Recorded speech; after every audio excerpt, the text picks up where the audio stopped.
Jadi orang tua ini semakin tua semakin sensitif. Ini harus diingat. Semakin tua orang tua kita itu semakin sensitif, emosinya cepat, ya. Cepat tersinggungnya. Jadi harus betul-betul kita jaga. Maksud berbakti kepada orang tua itu pernah kita dengar juga.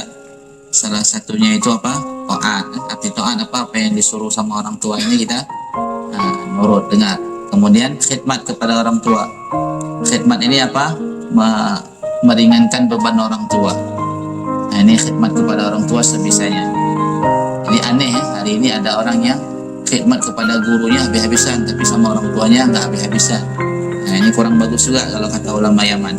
Karena waliullah paling besar terhadap diri kita itulah orang tua kita.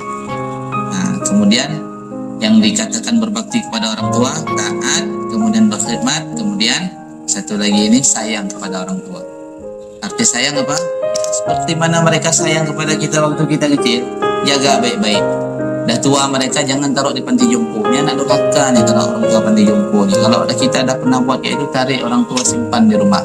Meskipun dia berak di rumah tak ada masalah, biarin aja, bersihkan. Dulu kita kecil gitu kok.